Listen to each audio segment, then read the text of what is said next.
நாங்கள் ஜெபத்தோடு இன்றைய வேத பாடத்தை நாங்கள் ஆரம்பிப்போம். தயவு செய்து பங்கு பெற்ற எல்லாரும் உங்களுடைய மைக்ரோஃபோன்ஸை மியூட் பண்ணி வைக்கும்படி கேட்டுக்கொள்கிறேன்.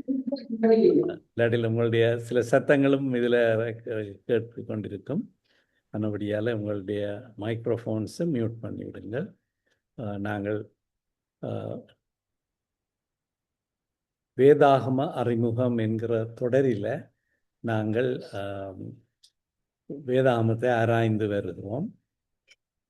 இன்றைக்கு நாங்கள் ஒரு மிக முக்கியமான ஒரு விடயத்தை குறித்து ஆராய்ந்து நாங்கள் அதை சிந்திக்க போகிறோம். ஒரு பெரிய கேள்வி எல்லாருக்கும், இயேசு கிறிஸ்து யார் என்ற பலவிதமான கருத்துக்கள் இருக்கின்றன.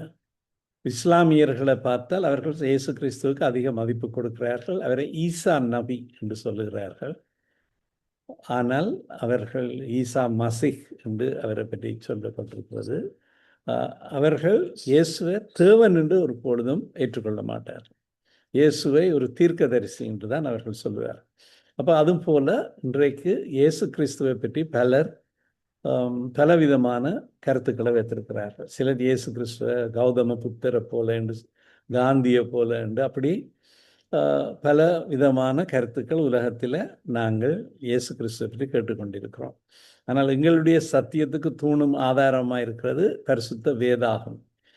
இப்போ நாங்கள் இன்றைக்கு வேதாகமத்தில் இருந்து இந்த மிக முக்கியமான கேள்வி, இயேசு கிறிஸ்து யார், இந்த கேள்விக்கான பதிலை அவர் தேவனா இல்லையா என்பதை குறித்து நாங்கள் சிந்திக்க போகிறோம்.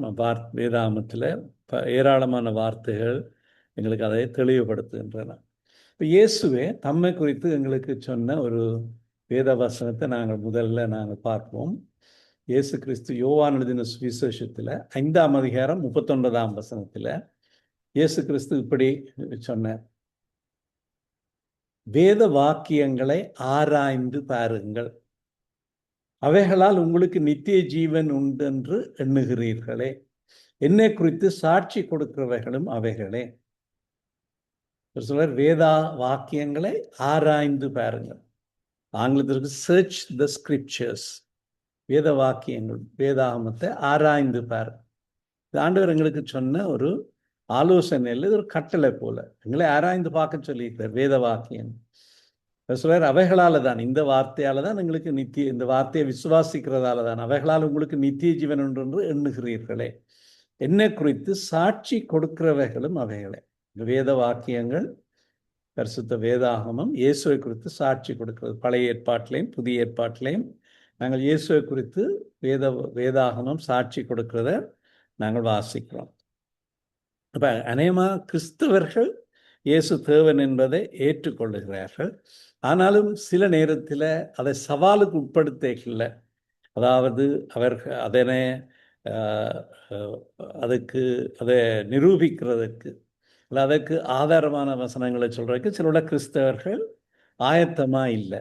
இப்போ சில நேரத்தில் அப்படியான இடத்துல கேள்விகள் கேட்கப்படுகிற பொழுது அதற்கு பதில் சொல்ல கிறிஸ்தவர்கள் சரியான வேத அறிவை பெற்றிராமல் இருக்கிறார்கள். ஒரு துப்பாக்கியமான விஷயம். அவர் விசுவாசிக்கிறார்கள், நம்புகிறார்கள், ஆனால் அவர்கள் அதே நேரத்தில் அதனை அவர்கள் முழுமையாக வாதிட அல்லது நிரூபிக்க முடியாமல் இருக்கிறார்கள்.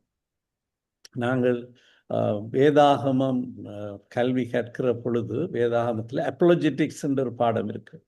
அப்போலஜெட்டிக்ஸ் என்ற பாடம் என்னென்றால், நாங்கள் சத்தியத்துக்காக பேசுறது, சத்தியத்தை நிரூபிக்கிறது, சத்தியத்துக்காக போராடுகிறது. அப்போ நாங்கள் கிறிஸ்தவர்கள் அப்படியான ஒரு ஆயத்தம் எங்களுக்கு இருக்கணும். நாங்கள் யாரும் எங்களுக்கு இயேசு கிறிஸ்துவை, அவருடைய தெய்வீக தன்மையை, அவர் தேவன் என்பதை சவாலுக்கு உட்படுத்தினால் நாங்கள் அதுக்கு நாங்கள் பதில் சொல்ல ஆயத்தமாக இருப்போம். யூதா எழுதின பொதுவான நிரூபம் பரிசுத்த வேதாகமத்தில் வெளிப்படுத்தின விசேஷத்துக்கு முதல் இருக்கிற ஒரே ஒரு அதிகாரம் உள்ள புஸ்தகம்.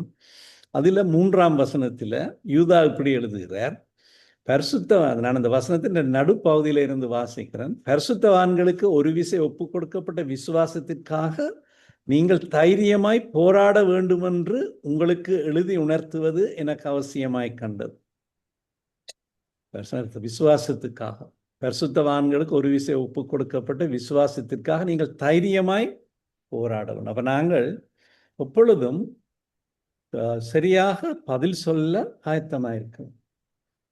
அதுதான் பேதுருவின் சொல்றார், உங்களிடத்தில் விசாரித்து கேட்கிற யாவருக்கும் எப்பொழுதும் உத்தரவு சொல்ல நீங்கள் எப்பொழுதும் ஆயத்தமாயிருக்கணும் என்று சொல்றார் பேதுரு. இப்போ நாங்கள் ஆயத்தமாயிருக்கணும். எங்களிடத்தில் இருக்கிற விசுவாசத்தை குறித்து விசாரித்து கேட்கிற யாவருக்கும் நாங்கள் பதில் சொல்ல, அவர்களுக்கு சரியான உத்தரவு சொல்ல ஆயத்தமாக இருப்பது அவசியம். அப்ப இந்த கேள்வியை குறித்து நாங்கள் சில விடயங்களை நாங்கள் பார்ப்போம். இப்ப இயேசு சொன்னார், நானே வழியும் சத்தியமும் ஜீவனுமாயிருக்கிறேன், என்னாலே அன்றி ஒருவரும் பிதாவிடத்தில் வரான். அப்ப நாங்கள் சில கிறிஸ்தவர்கள் அல்லாதவர்களோடு நாங்கள் இதனை அடித்து சொல்லுகிற பொழுது, இயேசு கிறிஸ்துவாலே அல்லாமல் ஒருவரும் பிதாவாகிய தேவனிடத்தில் போக முடியாது என்பது பொழுது அது சரியான ஒரு வாக்குவாதத்தை ஏற்படுத்துகிற ஒரு சூழ்நிலையை கொண்டு வருகிறது. அது சத்தியம். ஆனால் அதே நேரத்தில் நாங்கள் அதற்காக போராட வேண்டி இருக்கிறது. அதாவது அதை தெளிவுபடுத்த வேண்டி இருக்கிறது. இப்போ நான் சொல்கிற காரியம் என்னென்றால், நான் சொல்ல விரும்புகிற காரியம் நாங்கள் வாக்குவாதத்தில் ஈடுபடுவது அல்ல. ஆனால் எங்களிடத்தில் நாங்கள் தெளிவான பதில நாங்கள் அவர் தேவன் என்பதை மற்றவர்கள் உணரும்படியாக நாங்கள் அவர்களுக்கு விளக்கம் அளிப்பது ஒரு விடயம். ஆனால் சரியாக இயேசு கிறிஸ்துவை யார் என்று ஒருவருக்கு தெளிவுபடுத்துறது பரிசுத்த ஆவியானவருடைய ஒரு கிரியை. இப்போ நாங்கள் இவ்வளவுதான் வாதங்கள் பிரதிவாதங்களை முன்வைத்தாலும் பரிசுத்த ஆவியானவர் ஒருவருடைய உள்ளத்தில் இயேசு தேவன் என்பதை உணர்த்தாவிட்டால் அவர்கள் விசுவாசிக்கிறது கடினம். ஆனால் பரிசுத்த ஆவியானவர் உணர்த்துகிற பொழுது வாத பிரதிவாதங்கள் இல்லாமலே அவர்கள் விசுவாசிப்பார்கள். இப்போ 2 பகுதி இருக்கிறது. ஒன்று, நாங்கள் பதில் சொல்ல வேணும், எங்களுக்கு தெளிவு இருக்க வேணும். கேட்குற யாருக்கும் நாங்கள் சரியான விதத்தில் எங்களுடைய விசுவாசத்துக்காக போராடு, சத்தியத்தை தெளிவாக எடுத்து சொல்றது.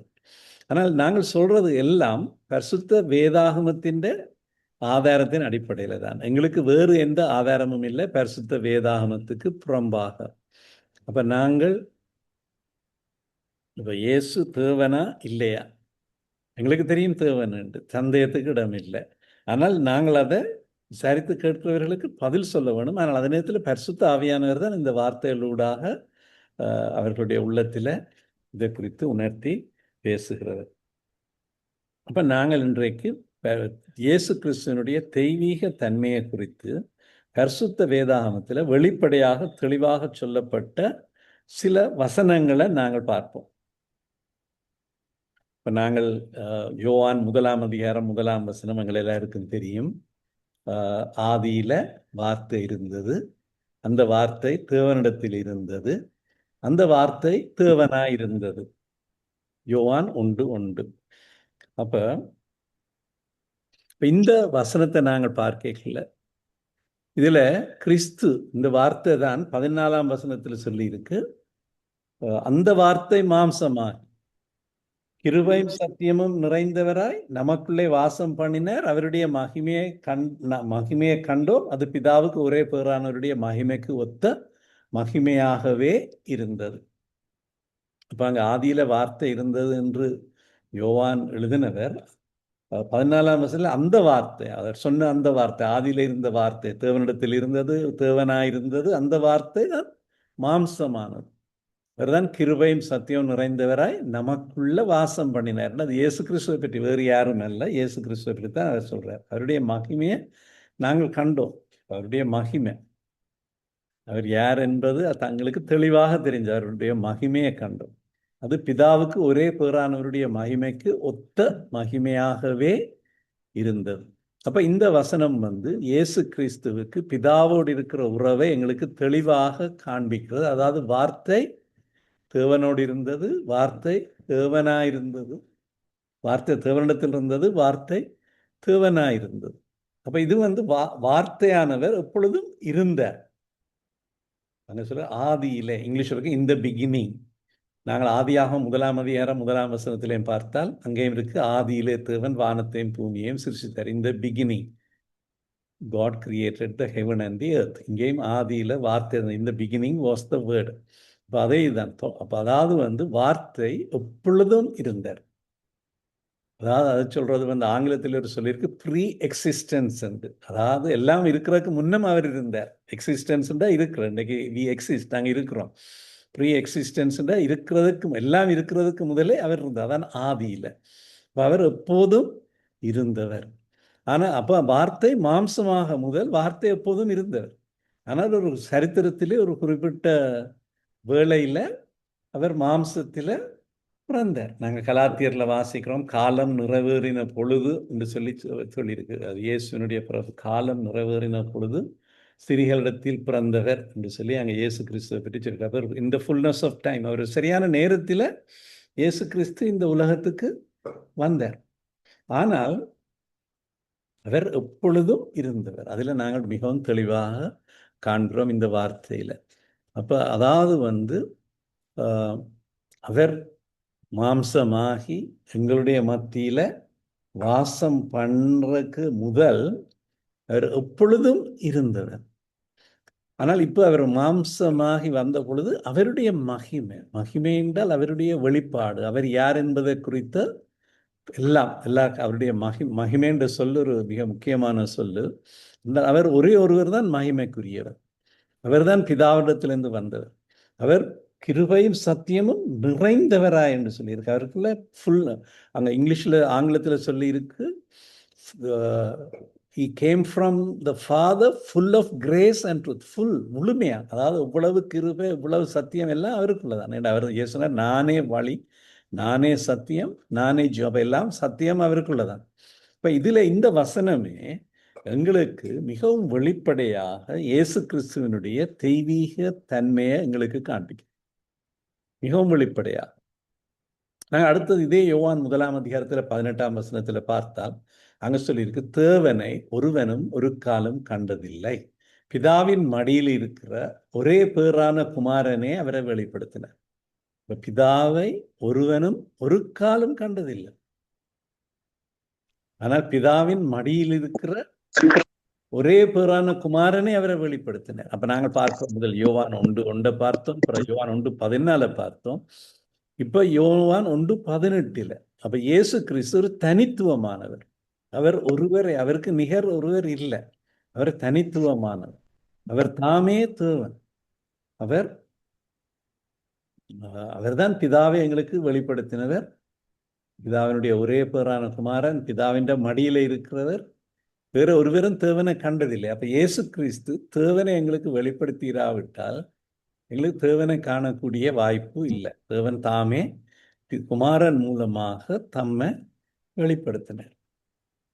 இப்ப அப்படியே சீஷர்கள் சிலர் பேசின சில வார்த்தைகளை நாங்கள் பார்த்தால், உதாரணமா நாங்கள் ஒரு வார்த்தையை பார்ப்போம். தோமா ஆண்டவரை பற்றி சொன்னார், நான் அவர் உயிர்த்தெழுந்த இயேசுவை நான் காண வேணும். ஏனென்றால் இயேசு உயிர்த்தெழுந்து சீஷர்களுக்கு காட்சி கொடுத்த பொழுது தோமா அங்கே இருக்க இல்லை, மற்ற சீஷர்கள் இருந்தார்கள். அப்போ அவர்கள் தோமாவுக்கு சொன்னார், நாங்கள் கர்த்தரை கண்டோம் என்று சொல்லி. அப்போ தோமா அவர்களுக்கு சொன்ன, நாங்கள் யோவான் 20 வாசிக்கிறோம். தோமா சொன்னார், மற்ற சீஷர்கள் 25 வசனத்தில் கர்த்தரை கண்டோம் என்று அவனுடனே சொன்னார்கள். அதற்கு அவன், அவருடைய கைகளில் ஆணிகளினால் உண்டான காயத்தை நான் கண்டு அந்த காயத்தில் என் விரலையிட்டு என் கையை அவருடைய விழாவிலே போட்டார்களே விசுவாசிக்க மாட்டேன் என்றான். அதுக்கு பிறகு 8 நாளைக்கு பிறகு சீஷர்கள் வீட்டுக்குள்ளே இருக்கல, தோமாவும் அங்கே இருக்கிறார், கதவு பூட்டப்பட்டிருக்குது. இயேசு நடுவில் உங்களுக்கு சமாதானம் என்கிறார். பிறகு இயேசு தோமாவை நோக்கி சொல்ல, உன் விரலை இங்கே நீட்டி என் கைகளை பேர், உன் கையை நீட்டி என் விழாவிலே போடு, அவிசுவாசியாராமல் விசுவாசியாயிரு. அப்ப இந்த வார்த்தைகளை கேட்ட உடனே தோமா சொன்ன வார்த்தை என்ன? என் ஆண்டவனே, என் தேவனே. தோமாவுக்கு எப்படி ஒரு ஷாக், பெரிய தூக்கி வாரி போட்டிருக்கேன். ஏன்னா தோமா சீஷர்களுக்கு சொல்லிக்கல இயேசு அங்கே இல்லை. 8 நாளைக்கு முதல் தோமா இல்லாத நேரம் இயேசு அவர்களுக்கு உயிர்த்தெழுந்த கிறிஸ்து அவர்களுக்கு தரிசனமான. அப்போ அவர்கள் தோமாவுக்கு சொன்னார்கள், கர்த்தரை கண்டோம். ஆனால் தோமா சொன்னார், நான் விசுவாசிக்கிறேன். ஆனால் 8 நாளைக்கு பிறகு அப்போ இயேசுக்கு எல்லாம் தெரியும். அவர் தோமா விசுவாசிக்கலை என்று சொன்னதை, இந்த தோமா இயேசுவை விசுவாசிக்கலை என்று சொன்னதை இயேசு அறிந்திருந்தார். தோமாவை குறிப்பா தோமாவை கேட்டு தோமாவை பார்த்து சொல்றார். தோமாவை நோக்கி, விரலை இங்கே நீட்டு, என் கைகளை பார், உன் கையை நீட்டு, விழாவிலே போடு, அவிசுவாசியாயிராமல் விசுவாசியாயிரு. அப்ப தோமாசுண்ட அதுக்கு தோமாவின் பதில் reaction, my lord and my God இங்கிலீஷ்ல, என் ஆண்டவரே என் தேவனே. அப்போ தோமாசோட தேவனே என்று சொல்லி. இப்போ தோமா சிலவேளை அதுக்கு முதல் இயேசுவோட இருந்தவர், அவரை சொல்றது எப்பொழுதும் டவுட்டிங் தோமஸ் என்று, எல்லாத்தையும் சந்தேகப்படுறவர் என்று. இதிலே தான் முக்கியமாக இதுலேருந்து தான் அவர்கிட்ட பேர் இந்த பேர் வந்திருக்குது என்று நினைக்கிறேன். சந்தேகப்பட்டார். ஆனாலும் இங்கே நாங்கள் பார்க்கிறோம், கர்த்தர் தோமாவுக்கு தம்மை யார் என்று தெளிவாக காண்பித்தார். தோமாவும் அவரை தேவன் என்று, அவரே ஆண்டவர், என் ஆண்டவரே என் தேவனே என்று சொல்லி அறிக்கையிடுகிறார். அப்போ நாங்கள் இந்த வசனத்திலேருந்து பார்க்கிறோம், அங்கே தேவன் ஆண்டவர், அவர் தேவன். சீஷர்களே அறிக்கையிட்டார்கள், அவரோட இருந்தவர்கள், அவரோட பல ஒரு உதாரணத்துக்கு நாங்கள் சொல்கிறோம். இப்போ நாங்கள் வேறு சில வேத வசனங்கள், எங்களுக்கு தெரியும் வேத வாக்கியங்கள் எல்லாம் தேவ ஆவியினால் அருளப்பட்டவை. நாங்கள் கிறிஸ்தவர்கள் அதை நாங்கள் வேதாகமே அதை தெளிவாக சொன்ன வசனங்களை நாங்கள் முன்பு பார்த்தோம். இப்போ இந்த வேத வசனங்கள் எங்களுக்கு என்ன சொல்லுது? நாங்கள் ஒரு வசனத்தை பார்த்தால் ரோமர்களின் நிருபம் 9ஆம் அதிகாரம் 5ஆம் வசனம். அங்கே சொல்லப்பட்டிருக்கு, பிதாக்கள் அவர்களுடையவர்கள். இது இஸ்ரவேலரை பற்றி தான் சொல்லியிருக்கு. பவுல் ரோமர் 9, 10, 11 இஸ்ரவேலர்களை பற்றி, அவர்கள் ரட்சிக்கப்பட வேண்டும் என்பதை பற்றி, அவர்களை குறித்து அவருக்கு இருக்கிற ஆத்ம பாரம், யூதர்களுடைய ரட்சிப்புக்கான ஆத்ம பாரத்தை பற்றி நாங்கள் வாசிக்கிறோம். அதில் 9ஆம் அதிகாரம் 5ஆம் வசனத்தில் பவுல் ரோமருக்கு எழுதின நிருபத்தில் அவர்கள் எழுதுகிறார், பிதாக்கள் அவர்களுடையவர்களே, மாம்சத்தின்படி கிறிஸ்துவும் அவர்களை பிறந்தார், இவர் என்றென்றைக்கும் ஸ்தோத்தரிக்கப்பட்ட சர்வத்துக்கும் மேலான தேவன், ஆமேன் என்று சொல்றேன். இவர் சர்வத்துக்கும் மேலான தேவன், என்றென்றைக்கும் ஸ்தோத்தரிக்கப்பட்ட சர்வத்துக்கும் மேலான தேவன். அப்போஸ்தலர் பவுல் மூலமாக பரிசுத்த ஆவியானவர் எங்களுக்கு இயேசு கிறிஸ்துவை பற்றி மிகவும் தெளிவாக சொல்றார். அங்கே அதாவது இயேசு ஆபிரகாமில் இருந்து அங்கே இயேசுவின் சரித்திரம், அதே போல லூக்கால ஆதாமில இருந்து இயேசுவின் சரித்திரம் கொடுக்கப்பட்டிருக்கு. யூதர்களுடைய வம்சத்தை நாங்கள் பார்த்தால் அந்த வம்சத்துல தான் இயேசு பிறந்தார். அதான் நாங்கள் பிதாக்கள் அவர்களுடையவர்கள், மாம்சத்தின்படி கிறிஸ்துவ அவர்களை பிறந்தாரே சொல்லி போட்டு இவர், அப்ப இந்த இயேசு கிறிஸ்து என்றென்றைக்கும் ஸ்தோத்தரிக்கப்பட்ட சர்வத்துக்கு மேலான தேவன். அது அங்கே தெளிவாக சொல்லப்பட்டிருக்கு. அவர் என்றென்றைக்கும் ஸ்தோத்தரிக்கப்பட்ட சர்வத்துக்கு மேலான தேவன். இதிலும் பார்க்க வேறு எப்படி இயேசு தேவன் என்பதை பற்றி ஒரு தெளிவு எங்களுக்கு ஏற்பட முடியும். என்றென்றைக்கும் ஸ்தோத்தரிக்கப்பட்ட சர்வத்துக்கு மேலானது, எல்லாத்துக்கும் மேலானது. நாங்கள் இயேசுவின் வார்த்தையிலேயே பார்த்தால், இயேசு மத்தேயு எழுதின சுவிசேஷம் 28ஆம் அதிகாரத்தில் கடைசியாக சீஷர்களோட பேசின அந்த வேதம் சொல்றது, நாங்கள் சொல்றது பெரிதான கட்டளை என்று சொல்றது. பெரிதான கட்டளை ஆண்டவர் எங்களுக்கு தந்த, விசுவாசிகளுக்கு தந்த பெரிதான கட்டளை. அவர் சொல்ல அந்த கட்டளை எப்படி அவர் துவங்குறார் என்றால், அவர் சொல்றார், வானத்திலும் பூமியிலும் சகல அதிகாரமும் கொடுக்கப்பட்டிருக்கிறது. மத்தேயு 28:18 அப்பொழுது இயேசு சமீபத்தில் வானத்திலும் பூமியிலும் சகல அதிகாரமும் எனக்கு கொடுக்கப்படும். இயேசு சகல அதிகாரம், all power in heaven and in earth is given to me. எல்லா அதிகாரம், எல்லா அதிகாரம் அதுக்கு மேலே ஒரு அதிகாரம் மிச்சம் இல்லை. அவருக்கு all power and authority is given and, எல்லாம் அவருக்கு. அப்ப அவர் யார்? தேவன் ஒரு பேருக்கு தான் எல்லாத்துக்கும் மேலாக ஆளுகையும் அதிகாரமும் இருக்கு. இப்ப இயேசு தேவன் என்பது சந்தேகம் இல்லை. இயேசு பேசின வார்த்தையிலிருந்தே நாங்கள் பார்க்கிறோம். இப்போ தீத்து, இப்போ எல்லா வேதாகம ஆசிரியர்களும் எழுதிக்கல இயேசுவை பற்றி என்ன எழுதியிருக்கிறார்கள்? தீத்து நாங்கள் தீத்துவனுடைய புஸ்தகம் தீமோத்தேயுனுடைய புஸ்தகத்துக்கு அடுத்ததாக வருது. தீத்துவனுடைய புஸ்தகம், தீத்து இயேசுவினுடைய ஒரு சீஷன். இதில் 3 அதிகாரங்கள் இருக்கு. தீத்தாங்க சொல்றார், தேவனுடைய ஊழியக்காரனும் இயேசு கிறிஸ்துவனுடைய அப்போஸ்தலனுமாகிய தீத்துவுக்கு பவுல் எழுதுகிறார். பொதுவான விசுவாசத்தின்படி உத்தம குமாரனாகிய தீத்துவுக்கு எழுதுகிறார். தீத்து வந்து பவுலின் ஒரு சீஷன். அவர் ஒரு குமாரன் என்று சொல்றார். பவுலுக்கு அநேக குமாரர் இருந்த, அநேகருக்கு அவர் ஒரு ஆவிக்குரிய தகப்பனாக இருந்தார். இங்கே தீத்து எழுதின இந்த வேத பகுதியில் நாங்கள் பார்த்தால் தீத்து 2:13 அந்த வேத வசனங்களை பற்றி சொல்லி இருக்குது. ஏனென்றால் அங்கே தேவனுடைய கிருபை எங்களுக்கு பிரசன்னமானது, அதன் மூலம் எல்லா அவபக்தி மற்றது லௌகிக இச்சை எல்லாத்தையும் வெறுத்து நாங்கள் எப்படி இந்த உலகத்தில் தெளிந்த புத்தியும் நீதியும் தேவபக்தியும் உள்ளவர்களாய் ஜீவனம் பண்ணணும் என்று சொல்லி அங்கே தீத்து 2:13 சொல்லியிருக்கு. நாம் நம்பி இருக்கிற ஆனந்த பாக்கியத்துக்கும் மகாதேவனும் நமது இரட்சகருமாகிய இயேசு கிறிஸ்துவனுடைய மகிமையின் பிரசன்னமாகுதலுக்கும் எதிர்பார்த்து கொண்டிருக்கும்படி நமக்கு போதிக்கிறது. அப்ப ரட்சிப்பு எல்லா மனுஷருக்கும் ரட்சிப்பை அளிக்கத்தக்க தேவ கிருபையானது பிரசன்னமாயிருக்கு என்று சொல்லி தீத்து 2:11 சொல்லி அங்கே சொல்லியிருக்க அந்த அந்த தேவ கிருபை எங்களுக்கு என்னத்தை போதிக்குது? இந்த இயேசு கிறிஸ்துவின் மகிமையின் பிரசன்னமாகுதலை எதிர்பார்த்து கொண்டிருக்கும். எங்கள் கிறிஸ்தவர்களாய் எங்களுக்கு இருக்கிற ஒரே ஒரு நம்பிக்கை என்னென்றால் இயேசு கிறிஸ்து திரும்ப பெறுவார். அவர் வருகிற நாளில் நாங்கள் உயிரோடு இருந்தால் நாங்கள் மத்திய ஆகாயத்தில் அவரை சந்திப்போம். ஆனால் அவருடைய வருகையில் முதலாவது கிறிஸ்துக்குள்ள மரித்தவர்கள் எழுந்திருப்பார்கள். எங்களுக்கு தெரியும் 1 தெசலோனிக்கேயர் 4ஆம் அதிகாரத்தில் 16-18 வசனங்கள்ல எப்படி அங்கே சொல்லியிருக்கு, கடைசி எக்காலம் துணிக்கும். அப்படி தேவன் தாமே பிரதான ஆரவாரத்தோடும் பிரதான தூதனுடைய சத்தத்தோடும் தேவ காலத்தோடும் வானத்திலிருந்து இறங்கி வருவார் ஆண்டவருடைய வருகை. அப்பொழுது கிறிஸ்துவுக்குள் மரித்தவர்கள் முதலாவது எழுந்திருப்பார். அப்பொழுது உயிரோடு இருக்க நாமும் அவர்களுக்கு எதிர்கொண்டு போய் விதமாய் கர்த்தரோடு என்றென்றைக்கும் இருப்போம் என்று அங்கே நாங்கள் வாசிக்கிறோம்.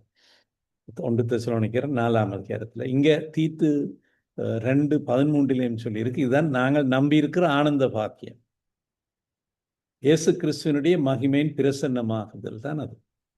அதை நாங்கள் எதிர்பார்த்திருக்க எங்களுக்கு போதிக்குது இந்த தேவனுடைய கிருபை.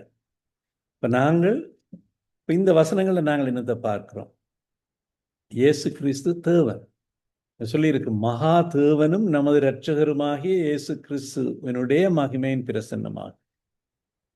இப்போ இயேசு கிறிஸ்து தேவன் என்று சொல்லி இந்த வேத வசனங்கள் எங்களுக்கு மிகவும் தெளிவாக சொல்லுது. அது மாத்திரமல்ல, நாங்கள் கிறிஸ்தவர்களாகிய எங்களுக்கு முக்கியமான ஒரு எதிர்பார்ப்பு என்ன? பவுல் 1 கொரிந்தியர் 15 எழுதியல வடிவா எழுதுறார், அழகா எழுதுறார். என்னென்றால், நாங்கள் இந்த உலகத்துக்கு மாத்திரம் கிறிஸ்துவின் மேல் நம்பிக்கை உள்ளவர்களா இருந்தால், அதாவது இம்மைக்காக மாத்திரம் நாங்கள் கிறிஸ்துவின் மேல் நம்பிக்கை உள்ளவர்கள் எல்லா மனுஷரை பார்க்கிலும் பரிதபிக்கப்படத்தக்கவர்களா இருக்கும். இன்றைக்கு ஒரு துக்கமான காரியம் என்னென்றால், அநேக கிறிஸ்தவர்கள் உலகத்தில் தங்களுடைய வாழ்க்கையை குறித்து, உலகத்தில் தாங்கள் பெற ஆசீர்வாதத்தை குறித்து, கருத்திடத்தில் எதை பெறலாம் என்பதை பற்றி அதிக முக்கியத்துவம் கொடுக்கிறார்கள். அது முக்கியமானது தான். நாங்கள் இங்கே நல்லா வாழத்தான் எல்லாருக்கும் விருப்பம், ஆசீர்வதிக்கப்படத்தான் விருப்பம், எல்லாம் நன்றாக இருக்கணும், எங்களுடைய எதிர்பார்ப்புகள் நிறைவேறணும், சந்தோஷமாக. அப்போதான் அதான் சந்தோஷம், அதான் நிறைவு. ஆனால் வேதாகமம் எங்களுக்கு அப்படி மாத்திரம் போதிக்கலை. எங்களுக்கு வேதாகமத்தில் கிறிஸ்துவுக்குள்ள பாடுகள் இருக்கின்றதை போதிக்குது, சில நிந்தைகள், அவமானங்கள், எங்களுக்கு முன்னிருந்த தீர்க்கதரிசிகள், அப்போஸ்தலர்கள் எல்லாம் என்ன கஷ்டங்களுக்குடாய் போனார்கள், இரத்த சாட்சிகளாய் மரித்தார்கள், இவ்வளவு கஷ்டத்தை அனுபவித்தார்கள். அதை பற்றி கதைத்தால் இன்றைக்கு அநேருக்கு பிரியம் இல்லை, கஷ்டப்பட விருப்பம் இல்லை. யாரையாவது கேட்டால் நீங்கள் இரத்த சாட்சியாக மரிப்பீங்களா கிறிஸ்துவுக்காக, அப்படியாக ஒரு கருத்தை சொன்னால் அது விருப்பம் இல்லை. கஷ்டப்பட, பாடுபட, துன்பப்பட ஒருவருக்கும் விருப்பம் இல்லை. ஆனால் நாங்கள் இதை பற்றி யோசிக்கணும். எங்களுடைய இந்த ரட்சிப்பு, இந்த நாங்கள் பெற்றிருக்கிற இந்த ஆசீர்வாதம் எல்லாம் இந்த உலக ஆசீர்வாதங்களோட மட்டுப்படுத்தப்பட இல்லை. எல்லாம் நித்திய காலத்துக்கு முதல் எப்படியாவது பரலோகத்துக்கு போயிடும். ஆண்டவர் சில காரியங்களை எங்களுடைய வாழ்க்கையில் அனுமதிக்கிறார். அதன் மூலம் நாங்கள் இன்னும் பரலோகத்துக்கு பற்றி சிந்திக்கத்தக்கதா, பரலோகத்துக்கு ஆயத்தப்படத்தக்கதா. அதான் இங்கே பவுல் அழகா சொல்றார், 1 கொரிந்தியர் 15:19 இம்மைக்காக மாத்திரம் நாம் கிறிஸ்துவின் மேல் நம்பிக்கை உள்ளவர்களாக இருந்தால் எல்லா மனுஷரை பார்க்கிலும் பரிதபிக்கப்படத்தக்கவர்களாய். இம்மைக்காக மாத்திரம், இந்த உலக வாழ்க்கைக்காக மாத்திரம் நாங்கள் கிறிஸ்துவின் மேல் நம்பிக்கையாக இருந்தால் அது எங்களுக்கு எல்லா மனுஷரை பார்க்கிலும் பரிதபிக்கிறோம். எங்களை பார்த்து எல்லாரும் பரிதபிக்கிற நிலைமை. அப்போ எங்களுக்கு பரலோகம் முக்கியம், நித்திய காலம் முக்கியம். எப்படியாவது நாங்கள் பரலோகத்துக்கு போயிடுவோம். நாங்கள் பரலோகத்துக்கு போனாப்பில் இங்கே எப்படி வாழ்ந்தோம் என்பது ஒரு காரியம் அல்ல. இங்கே நல்லா வாழத்தான் விருப்பம், எல்லாத்தையும் அனுபவிக்கத்தான் விருப்பம், நன்றாக இருக்க விருப்பம், கிறிஸ்தவர்களுக்கு அந்த விருப்பம் இருக்குது. ஆனால் அதிலும் பார்க்க எங்களுக்கு இருக்க வேண்டிய அதிகமான விருப்பம் என்னென்றால் நாங்கள் எப்படியாவது பரலோகத்துக்கு போய் அந்த ஆனந்த பாக்கியத்தை அடையும், நித்திய காலமும் கர்த்தருடைய சன்னிதானத்தில் இருக்கும். இந்த உலக வாழ்க்கைக்காக மாத்திரம் நாங்கள் கிறிஸ்துவில் நம்பிக்கை வைக்கலை. ஆனால் இன்றைக்கு அது மாறி போயிருக்கு. ஏனென்றால் பரலோகம் நாங்கள் காண இல்லை, வேதாகமத்தில் சொல்லப்பட்டிருக்கு. நித்திய வாழ்வு என்று சொல்லி இயேசு சொன்னார். ஆனால் நித்திய வாழ்வு குமாரனை உடைய எல்லாருக்கும் நித்திய வாழ்வு இருக்குது. அவருடைய இரத்தத்தினால் கழுவப்பட்டு நாங்கள் பரிசுத்தமாக்கப்பட்டு அவரை எதிர்பார்த்து வாழ்ந்து கொண்டிருக்கிறவங்களுக்கு நித்திய வாழ்வு இருக்குது. அந்த நித்திய வாழ்வு தான் எங்களுக்கு கூட முக்கியம் என்பதை நாங்கள் இந்த வேளையில் நினைவுபடுத்துகிறோம். இப்போ இந்த உலக வாழ்க்கை மாத்திரம் அல்ல. இப்போ நான் இதை இந்த தீத்துவில் 2:13 சொன்ன வேத பகுதியோடு சேர்த்து இந்த காரியத்தை உங்களுக்கு நாங்கள் நம்பி இருக்கிற ஆனந்த பாக்கியம், அதை தான் நாங்கள் நம்பியிருக்கோம். அதுதான் எங்களுக்கு பிரதானம். அது என்ன? அவருடைய பிரசன்னமாகுதல், அவருடைய மகிமையின் பிரசன்னமாகுதல், இயேசு கிறிஸ்துனுடைய மகிமையின் அதை எதிர்பார்த்து இருக்கிறதுக்கு தேவனுடைய கிருபை எங்களுக்கு போதிக்கிறது என்று சொல்லியிருக்கு. நாங்கள் எபிரேயருக்கு எழுதின நிருபத்தை நாங்கள் வாசித்தால், எபிரேயருக்கு நிருபத்தில் 1ஆம் அதிகாரத்தில் மிகவும் அழகாக இயேசு கிறிஸ்துவை பற்றி சொல்லியிருக்கு.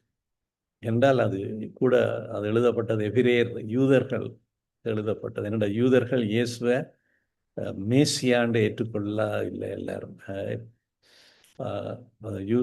இயேசு கிறிஸ்து யூதருக்கு இடரலாக இருக்கிறார் என்று சொல்லியிருக்கு.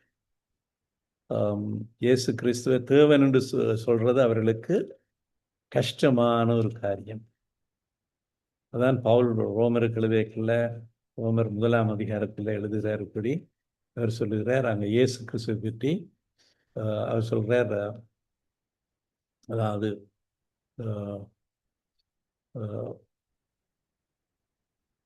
யூதருக்கு இடரலாக இருக்கிறார் என்று சொல்லியிருக்கு. கிரேக்கருக்கும் யூதர் 2 பகுதி ஆட்களுக்கும் அங்கே ஒரு கஷ்டம். அதான் அவர் சொல்கிறார் என்னென்றால், இந்த கிறிஸ்துவனுடைய சுவிசேஷம் யூதனாக இருந்தா என்ன, கிரேக்கனாக இருந்தா என்ன, விசுவாசிக்கிறவனுக்கு ரட்சிப்பு உண்டாவதற்கு தேவ பலனாக இருக்கிறது. ஆனால் யூதர்களுக்கு இயேசு கிறிஸ்துவை மேசியாண்டு ஏற்றுக்கொள்வது ஒரு இடரல், அது ஒரு கஷ்டமான காரியம். அப்போ அப்படியான ஒரு பின்னணியில் இருக்கிறவர்களுக்கு தான் இந்த எபிரேயர் எழுதின நிருபம் எழுதப்பட்டிருக்கு. நீங்கள் அழகாக எழுதியிருக்கு. எபிரேயர் 1ஆம் அதிகாரத்தில் நீங்கள் பார்த்தீங்கன்னா அதில் நான் எல்லா பகுதியும் நான் வாசிக்கல, அங்கே 8ஆம் வசனத்தில் சொல்லியிருக்கு. எபிரேயர் 1:8 குமாரனை நோக்கி, தேவனே உம்முடைய சிங்காசனம் என்றென்றைக்கும் உள்ளது, உம்முடைய ராஜ்யத்தின் செங்கோல் நீதியுள்ள செங்கோலாக இருக்கிறது. இப்போ இங்கே குமாரனை நோக்கி, அப்போ பிதாவானவர் குமாரனை நோக்கி சொல்லுகிறார், உம்முடைய சிங்காசனம், தேவனே உம்முடைய சிங்காசனம். இயேசு கிறிஸ்து தேவன். இப்போ நாங்கள் எபிரேயர்களின் நிருபத்தில் பல இதில் ஒரு அப்பாலஜெட்டிக்ஸ் மாதிரி தான், அதாவது விசுவாசத்துக்காக போராடுகிற காரியம் இங்கே வடிவாக சொல்லியிருக்கு. எப்படி முன்பு தீர்க்கதரிசிகள் மூலமாக தேவன் வெளிப்பட்டார், எப்படி எல்லாம் வெளிப்படுத்தினார், எப்படி கடைசியாக இயேசு கிறிஸ்து மூலமாக வெளிப்பட்டார் இந்த கடைசி காலத்தில் என்று சொல்லி அழகாக சொல்லி, இந்த 6ஆம் வசனத்தில் தேவன் தம்முடைய முதற் பேரானவரை உலகத்தில் பிரவேசிக்க செய்த போது தேவ தூதர் யாவரும் அவரை தொழுது கொள்ள கடவர்கள். தேவ தூதர்கள் யாவரும் தொழுது கொள்ள, யாருக்கு தொழுகை, யாருக்கு வழிபாடு, யாருக்கு வேர்ஷிப், யாருக்கு வழிபாடு உரியது? தேவன் ஒருவருக்கே உரியது. அங்கே சொல்லி தேவ தூதர்கள் கூட அவர் முதற் பேரானவரை உலகத்தில் பிரவேசிக்க செய்வது, அங்கே தேவ தூதர்கள் அவரை தொழுது கொள்ள கடவர்கள் என்று தேவன் சொன்னார் என்று சொல்லிட்டு, அடுத்தது குமாரனை நோக்கி பிதாவே சொல்றார், தேவனே உம்முடைய சிங்காசனம் என்றென்றைக்கும் உள்ளது என்று சொல்லி. 10ஆம் வசனத்துல கர்த்தாவே என்று சொல்லியிருக்கு. நீர் ஆதியிலே பூமியை அஸ்திவாரப்படுத்தினீர். அப்ப நாங்கள் இந்த எபிரேயர் 1ஆம் அதிகாரத்தை நாங்கள் உண்மையாக கொஞ்சம் விவரமாக அதை ஆராய்ந்து பார்க்கலாம். நான் இப்போ ஒரு பாசிங்கில் மாத்திரம் இப்போ அதை சொல்கிறேன். அப்போ நாங்கள் பார்க்கிறோம் அங்கே மிகவும் தெளிவாக இயேசு கிறிஸ்து தேவன் என்பதை சொல்லியிருக்கு. இந்த கடைசி நாட்களில் அவர் குமாரன் மூலமாய் தேவன் எங்களுக்கு திருவுளம் பெற்றினார். ஆரம்பத்தில் தீர்க்கதரிசிகள் மூலமாய் சொன்னவர், இப்போ குமாரன் மூலமாய் திருவுளம் பெற இவரை கொண்டு உலகங்களை உண்டாக்கினார் என்று சொல்லியிருக்கு. அவரை பற்றி அவர் தேவனுடைய மகிமையினுடைய பிரகாசம், தேவனுடைய சொரூபம், அவர் தம்முடைய வல்லமை வசனத்தினாலே அவர் உலகத்தையே தாங்குகிறார். தம்மாலே தாமே எங்களுடைய பாவங்களை நிவர்த்தி செய்கிற சுத்திகரிப்பை உண்டு பண்ணினார். இப்போ அவர் எல்லாவற்றையும் செய்து நிறைவேற்றி சிலுவையில் வெற்றி பெற்று உன்னதமானவருடைய மகத்துவமான சிங்காசனத்தில் உட்கார்ந்திருக்கிறார் என்று சொல்லியிருக்கு. இவர் தேவ தூதரிலும் பார்க்க விசேஷமானவர், அவ்வளவு அதிகமாக அவர்களிலும் மேன்மை உள்ளவர். அவருடைய நாமம் அவ்வளவு விசேஷித்த நாமம். இப்போ நாங்கள் இவற்றை சற்று ஆராய்ந்து பார்க்கிறது நல்லது. இப்போ நாங்கள் சீமோன் பேதுரு, இயேசுவினுடைய சீஷர்களில் முதன்மையாக இருந்த ஒரு சீஷன் சீமோன் பேதுரு. அவர் இயேசு ஆரம்பத்தில் அவரையும் அவருடைய சகோதரனையும் சகோதரன் தான் பேதுருவை இயேசுடத்தில் கொண்டு வந்து இவர்களெல்லாம் அழைத்தார். என் பின்னே வாருங்கள், உங்களை நான் மனுஷர்களை பிடிக்கிறவர்களாக அவர்கள் இயேசுவோட கூட இருந்து எழுதினவர். அப்போ அவர் இந்த சீமோன் பேதுரு எப்படி இந்த நிருபத்தை எழுதுகிறார் என்று சொல்லி நாங்கள் பார்ப்போம். 2ஆம் நிருபம், பேதுரு எழுதின பொதுவான 2ஆம் நிருபத்தை பார்த்தால் அவர் அங்கே சொல்லுகிறார், நம்முடைய தேவனும் இரட்சகருமாயிருக்கிற இயேசு கிறிஸ்துவனுடைய, அங்கே தெளிவாக சொல்கிறார், நம்முடைய தேவனும். சீமோன் பேதுரு இயேசுவோட கூட இருந்தவர், அவருடைய போதனைகளை எல்லாம் கேட்டவர், அவருடைய அற்புதங்களை எல்லாம் கண்டவர், இயேசு சிலுவையில் அறையப்பட்டதை கண்டவர், அவர் உயிர்த்தெழுந்ததுக்கு பிறகு கல்லறைக்கு முந்தைய ஓடிப்போன சீஷர்களில் அவரும் ஒரு ஆள். உயிர்த்தெழுந்த இயேசு அவரோட தெளிவாக அவருக்கென்றே பிரத்யேகமாக சில விஷயங்களை பேசியிருந்தார். அப்போ அவர் மிகவும் சொல்ல, நம்முடைய தேவனும் இரட்சகருமாயிருக்கிற இயேசு கிறிஸ்துவனுடைய நீதியால் என்று சொல்லியிருக்கு. எங்களை போல அருமையான விசுவாசத்தை பெற்றவர்களுக்கு இயேசு கிறிஸ்துவின் ஊழியக்காரனும் அப்போஸ்தலனுமாகிய சீமோன் பேதுரு எழுதுகிறார்.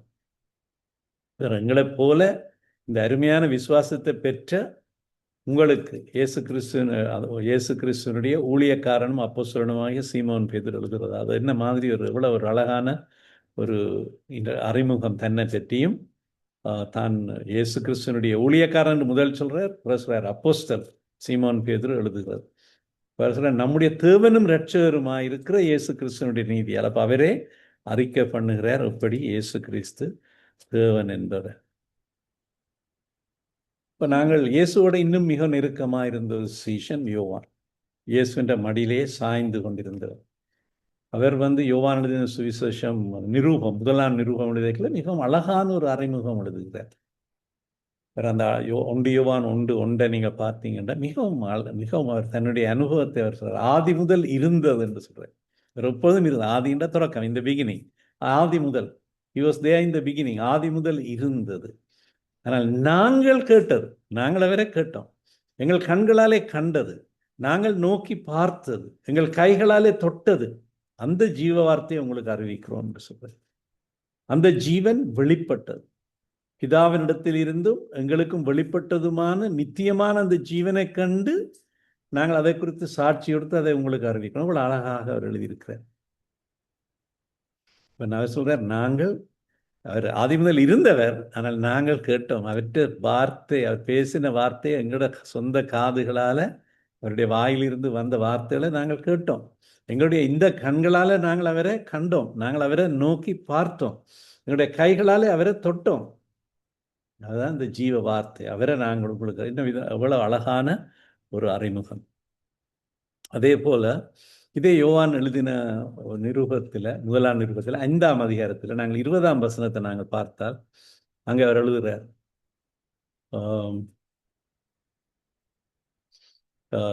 1 யோவான் 5:20, அன்றியும் நாம் சத்தியம் உள்ளவரை அறிந்து கொள்வதற்கு தேவனுடைய குமாரன் நமக்கு புத்தியை தந்திருக்கிறார் என்றும் அறிவோம்.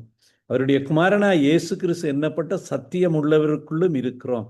இவரே மெய்யான தீவனும் நித்திய ஜீவனுமாய் இருக்கிறார். இப்போ நாங்கள் சத்தியம் உள்ளவரை அறிந்து கொள்வதற்கு தேவனுடைய குமாரன் நமக்கு புத்தியை தந்திருக்கிறார். சத்தியம் உள்ளவர், அவர்தான் சத்தியம் உள்ளவர், தான் இயேசுதான் சத்தியம். அவர்தான் சத்தியம் எல்லாம் அவருக்குள்ளான இருக்கு, வேறு இடத்துல இல்லை. இப்போ சத்தியம் உள்ளவர், அவரை அறிந்து கொள்வதற்கு அவர் எங்களுக்கு புத்தியை தந்திருக்கிறார். அதை நாங்கள் அறிவோம் என்று சொல்லிவிட்டு அவருடைய அதாவது அங்கே தேவனை பற்றி தான் சொல்றார். அவருடைய குமாரனாய் இயேசு கிறிஸ்து என்னப்பட்ட சத்தியம் உள்ளவர்களுக்குள்ளும் இருக்கிறோம், இவரே மெய்யான தேவனும் நித்திய ஜீவனுமா இருக்கிறார். அப்ப இந்த பரிசுத்த வேதாகமத்தை வாசித்து கொண்டு இந்த வசனங்களை நாங்கள் ஆராய்ந்து பார்த்தால் எங்களுக்கு இயேசு கிறிஸ்து தேவன் என்றதை பற்றி எங்களுக்கு வேறு எந்த ஆதாரமும் எங்களுக்கு வேண்டியதில்லை. அதாவது தேவனுடைய குமாரனாய் இருப்பதும், அதாவது இயேசு கிறிஸ்து தேவனுடைய குமாரன், தேவனுடைய குமாரனாய் இருப்பதும் தேவன் என்பதும் சமமானது.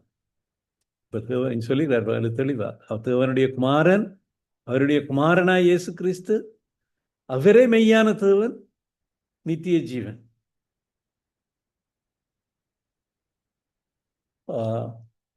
நாங்கள் பவுல் தீமோத்தேயுக்கு எழுதின நிரூபத்தை நாங்கள் வாசித்த 1 தீமோத்தேயு 3:16 வசனத்தை வாசித்தால் அங்கே பவுல் தீமோத்தேயுக்கு எழுதுகிறார், அன்றியும் தேவபக்திக்குரிய ரகசியமானது யாவரும் ஒப்புக்கொள்ளுகிறபடியே மகா மேன்மை உள்ளது. தேவன் மாம்சத்தில் வெளிப்பட்டார், ஆவியிலே நீதி உள்ளவர் என்று விளங்கப்பட்டார், தேவ தூதர்களால் காணப்பட்டார், புற ஜாதிகளிடத்தில் பிரசங்கிக்கப்பட்டார், உலகத்திலே விசுவாசிக்கப்பட்டார், மகிமையிலே ஏறெடுத்துக் கொள்ளப்பட்டார்.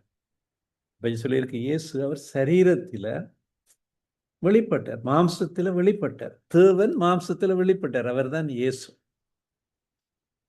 அப்ப இதான் அவர் சொல்ற தேவ பக்திக்குரிய ரகசியம். இதை எல்லாரும் நாங்கள் ஒப்புக்கொண்டிருக்கோம். இது மகா மேன்மை உள்ளது. இந்த ரகசியம் என்னென்ன, தேவன் மாம்சத்தில் வெளிப்பட்டார், ஆவியில நீதி உள்ளவர் என்று விளங்கப்பட்டார், தேவதூதர்களால் காணப்பட்டார், புற ஜாதிகளிடத்தில் பிரசங்கிக்கப்பட்டார், உலகத்தில் விசுவாசிக்கப்பட்டார், மகிமையில் ஏறெடுத்துக் கொள்ளப்பட்டார். அப்ப இந்த இயேசு இவர்தான் தேவன், மாம்சத்திலே அவர் வெளிப்பட்டார். ஆனால் தேவன் தம்மை தாழ்த்தினார். இப்ப சாது செல்லப்பா என்று ஒரு அருமையான தேவ மனுஷன் எங்களுடைய மத்தியில் இருந்தார், இப்ப கர்த்தரிடத்துல போயிட்டார். சாது செல்லப்பா இயேசுவை பற்றி இந்த பிலிப்பியருக்கு எழுதின நிரூபத்தில் இருந்து விளங்க பண்ணைகளே அவர் ஒரு செய்தியில மிக அழகாக சொல்லியிருந்தார். அப்படி ஒரு ராஜா மாறு வேடம் பூண்டு அவன் தன் தேசத்தில் என்ன நடக்குது, மக்கள் என்ன பேசுகிறார்கள் என்றதை பார்க்க போகிறான். அவன் ஒரு ஏழை போல போகிறான். அவனை ஒரு தரம் அடையாளம் காண இல்லை. ஆனாலும் அவன் ராஜா தான். அவன் தன்னை அப்படியாக மாற்றிக்கொண்டான் ஒரு நோக்கத்துக்காக. அவன் ராஜவஸ்திரம் தரித்து தன்னுடைய சிங்காசனத்தில் உட்கார்ந்து இருக்கிற பொழுது ராஜா. ஆனால் அவன் மாறு வேடம் தரித்து ஜனங்கள் மத்தியில் அறியப்படாதவனாக மக்களால் அடையாளம் கண்டுகொள்ள உலாவைகளையும் அவன் ராஜா தான். இப்போ இயேசு இந்த உலகத்துக்கு வரைக்கல அவர் அப்படி எங்களை போல ஒரு மனுஷனாக வந்ததால் உண்டு. மற்றது அவர் சிலுவைக்கு போனதால் அவரிடத்தில் பலர் எதிர்பார்த்தது, யூதர்கள் அந்த காலத்தில் எதிர்பார்த்தது ரோம ஆட்சியை கவிழ்த்து ஒரு புதிய ஒரு யூதர்களுக்கான ஒரு ராஜ்யத்தை அமைப்பார். ஆனபடியால் தான் நாங்கள் அங்கே அப்போஸ்தலர் 1ஆம் அதிகாரத்திலையும் வாசிக்கிறோம். அங்கே ஒரு கேள்வி கேட்கிறோம், இந்த காலத்தில் ராஜ்யத்தை இஸ்ரவேலுக்கு திரும்ப கொடுப்பீரன். அப்போ அதுக்கு இயேசுவை பிதா தமது ஆதீனத்தில் வைத்திருக்கிறது அறிகிறது உங்களுக்கு அடுத்ததல்ல என்று சொல்லிவிட்டு பரிசுத்தாவை உங்களிடத்தில் வரும் பொழுது நீங்கள் பல நடந்து எனக்கு சாட்சியலாக இருப்பீர்கள் என்று சொல்கிறார். இதில் நாங்கள் அப்போஸ்தலர் 1ஆம் அதிகாரத்தில் 6, 7, 8 வசனங்களை பார்த்தா. அப்போ இயேசு கிறிஸ்து அவரை பலர் நினைச்சது ஒரு ரோமற்ற ஆட்சியை கவிழ்த்து ஒரு புதிய அரசாங்கத்தை கொண்டு வர போறார். அவர் 5000 பேரை போஷித்த பொழுது அவரை ராஜாவாக்க அவரை தேடி தெரிந்தார். அவர் வந்தது உலகத்தில் ஒரு அரசியலை ஸ்தாபிக்க அல்ல, ஒரு உலக அரசியல் தலைவராக வர இல்லை. அவர் வந்தது பரலோகத்து பிரஜைகளாக பூமியின் பிரஜைகளை மாற்றுவதற்கு. ஆனால் எங்களை போல ஒருவராக வந்தார்.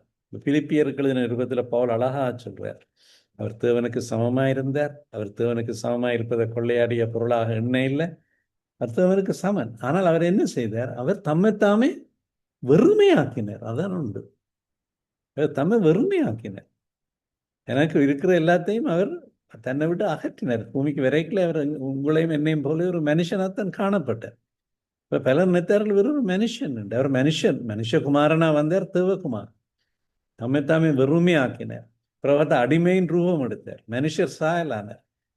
அங்கே யோவானுடைய சீஷர்கள் இயேசுடத்தில் போய் ரவி எங்கே தங்கி இருக்கிறீர் என்று கேட்கல. இயேசு அவர்களுக்கு சொன்ன பதில் என்ன?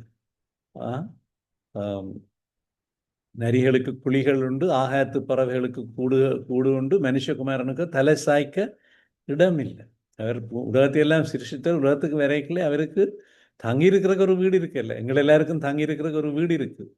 எங்களுக்கு மேலே ஒரு கூரை இருக்குது. அதனால் அவர் சொல்கிறார், தனக்கு மனுஷகுமாரனுக்கு தலை சாய்க்க இடம் இல்லை. அப்படித்தான் அவர் வந்தார் உலகத்தில். அவர் பொய் சொல்ல இல்லை. அவர் தம்மை வெறுமையாக்கினார். ஒரு சாதாரண குடும்பத்தில் தான் அவர் பிறந்தார். அதாவது அவருக்கு ஒரு பூலோக தகப்பன் அவருக்கு இருக்கல. பரிசுத்த ஆவியானவரால் உட்பவிக்கப்பட்டார் மரியாவிடத்தில். ஆனால் ஒரு சாதாரண குடும்பம், ஒரு ஏழை குடும்பம்.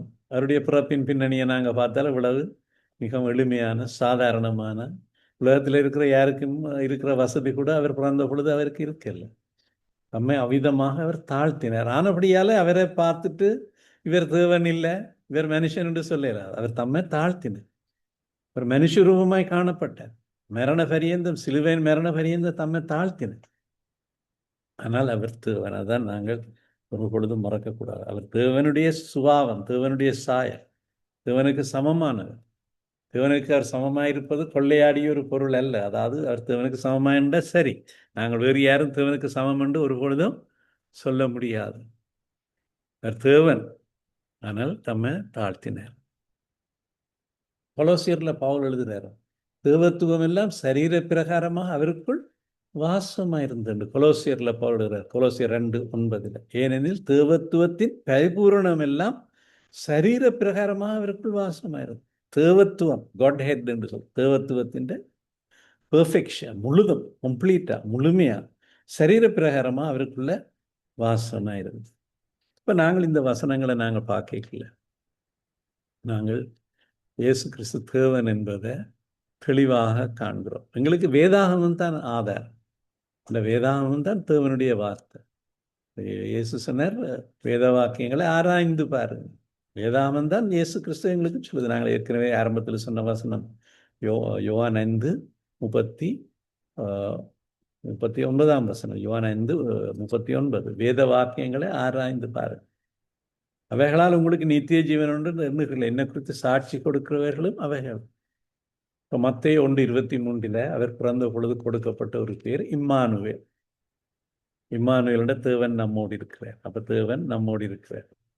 இம்மானுவேல், தேவன் நம்மோடு இருக்கிறார். நாங்கள் கொலோசியரில் 1:16-17 வசனங்களை பார்த்தோம். சிருஷ்டிக்கப்பட்டதெல்லாம் அவரால் அவரால் என்று ஒன்றும் சிருஷ்டிக்கப்பட. அவர்தான் சிருஷ்டியர். தேவன் தான் சிருஷ்டியர். தேவன் தான் உலகத்தை எல்லாம் சிருஷ்டித்தார். ஆதியிலே தேவன் வானத்தையும் பூமியையும் சிருஷ்டித்தார் என்று சொல்லி நாங்கள் ஆதியாகமம் 1:1 வாசிக்கிறோம். கொலோசியரில் நாங்கள் பார்த்தால், கொலோசியரில் 1 நாங்கள் பார்த்தால் அங்கே 16-17 பார்த்தோம்டா. கொலோசியர் 1:16-17 அங்கே சொல்லி இருக்கு, ஏனெனில் அவருக்குள் சகலமும் சிருஷ்டிக்கப்பட்டது, பரலோகத்தில் உள்ளவைகளும் பூலோகத்தில் உள்ளவைகளுமாகிய காணப்படுகிறவர்களும் காணப்படாதவர்களுமாகிய சகல வஸ்துக்களும், சிங்காசனங்களானாலும் கர்த்தத்துவங்களானாலும் துரைத்தனங்களானாலும் அதிகாரங்களானாலும் சகலமும் அவரை கொண்டும் அவருக்கென்றும் சிருஷ்டிக்கப்பட்டது. அவர் எல்லாவற்றுக்கும் முந்தினவர், எல்லாம் அவருக்குள் நிலை நிற்கிறது. 19ஆம் வசனத்தில் சகல பரிபூர்ணமும் அவருக்குள்ளே வாசமாயிருக்கும். அவர் சிலுவையிலே சிந்தின இரத்தத்தினாலே சமானத்தை உண்டாக்கி உலோகத்தில் உள்ளவைகள் பரலோகத்தில் உள்ளவைகள் யாவும் அவர் மூலமாய் தமக்கு ஒப்புரவாக்கிக் கொள்ளவும் அவருக்கு பிரியமாயிற்று. இப்ப சகலமும் அவருக்குள்ள சிருஷ்டிக்கும். எல்லாம் பரலோகத்தில் இருக்கிற பூலோகத்தில் இருக்கிற காணப்படுகிற காணப்படாத என்ன காரியமா இருந்தாலும் எல்லாம் அவருக்கென்றும் அவரை கொண்டும் அவருக்கென்றும் சிருஷ்டிக்கிறது. அப்படியாக இயேசு தேவன் என்பது எங்களுக்கு மிகவும் வெளிப்படையாக வேத வாக்கியங்களை கொண்டு நாங்கள் அறிந்திருக்கிறோம். எல்லாம் தெளிவா வெளிப்படையா சொல்லியிருக்காங்க. ஒரு ஒரு விஷயமும் அங்க மறைவாக இல்லை. எல்லாம் வெளிப்படையாக இருக்கு. கர்த்தருக்கு ஸ்தோத்திரம்.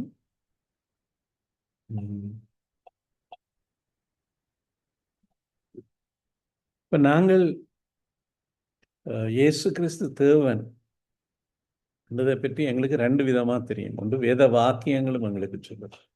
அடுத்தது பரிசுத்த ஆவியானவர் தான் இயேசு கிறிஸ்துவை எங்களுக்கு தெரியப்படுத்துகிறார், காண்பிக்கிறார், வெளிப்படுத்துகிறார்.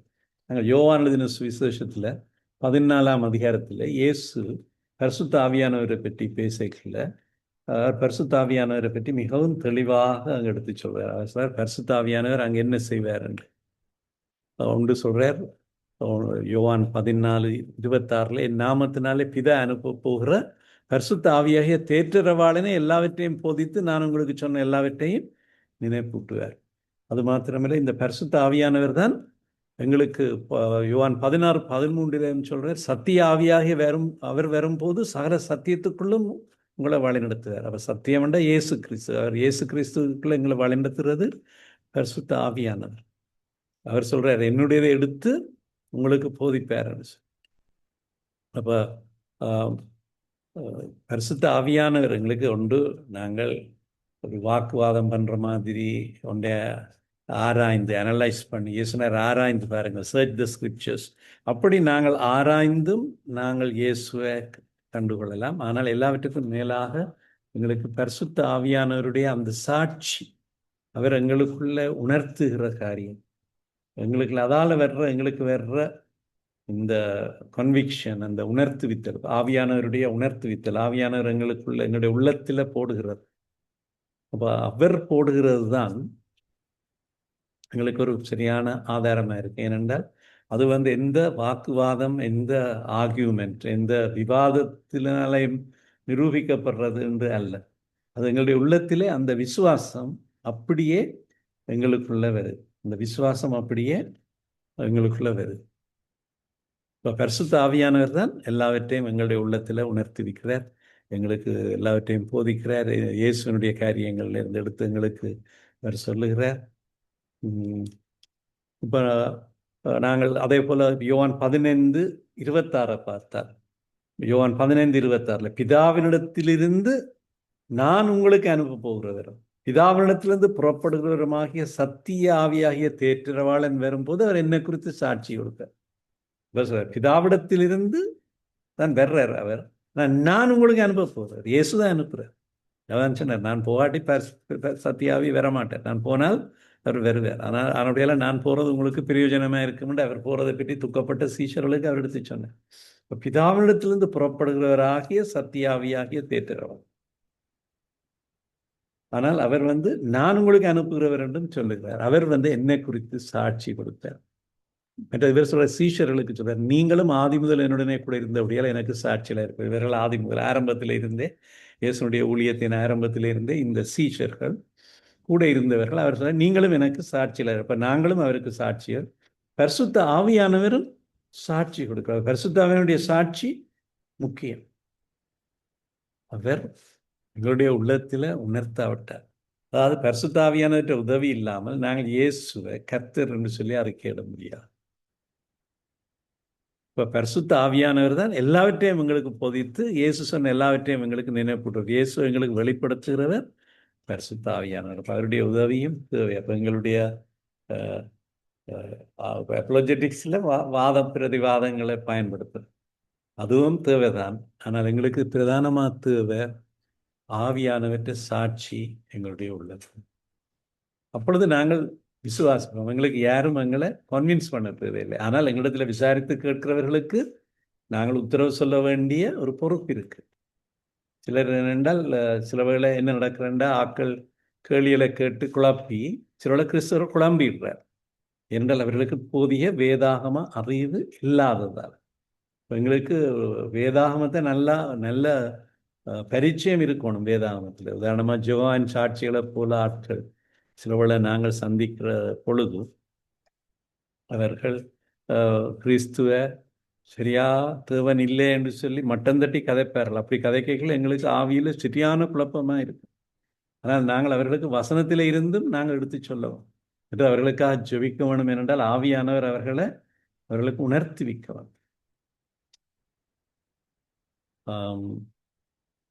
இப்போ நாங்கள் எப்படி பதில் சொல்ல வேணும்? அங்கே 1 பேதுரு 3:15 சொல்லியிருக்கு, கர்த்தராகிய தேவனை உங்கள் இருதயங்களில் பரிசுத்தம் பண்ணுங்கள். உங்களிடத்தில் இருக்கிற நம்பிக்கையை குறித்து உங்களிடத்தில் விசாரித்து கேட்கிற யாவருக்கும் சாந்தத்தோடும் வணக்கத்தோடும் உத்தரவு சொல்ல எப்பொழுதும் ஆயத்தமாக இருங்கள். 1 பேதுரு 3:15. நாங்கள் ஆயத்தமாக இருக்கணும். உங்களிடத்தில் விசாரித்து கேட்கிறோம்.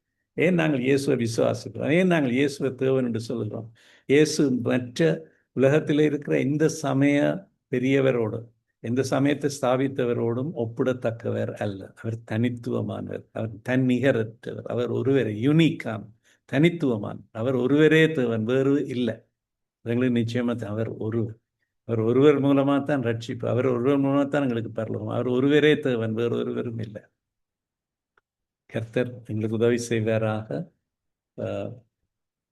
எங்களுக்கு எல்லாரும் நாங்கள் கிறிஸ்தவ விசுவாசிகள், எங்களுக்கு ஆவியானவற்றை சாட்சி இருக்கு, எங்களுக்கு தெரியும் இயேசு தேவன்.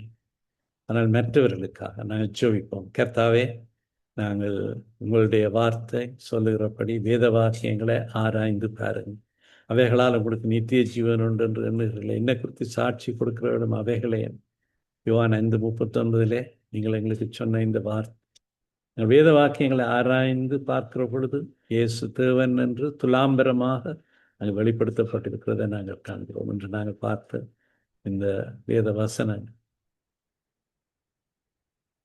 கர்த்தாவே, நாங்கள் இதை குறித்து நிச்சயத்தை நாங்கள் அடைந்திருக்கிறோம். அதுக்கு ஆனாலும் நாங்கள் இதை குறித்து மற்றவர்கள் எடுத்து சொல்ல, இயேசுவே தேவன், இயேசுவே கர்த்தர், இயேசுவே ஆண்டவர், அவர் ஒருவரே தேவன்,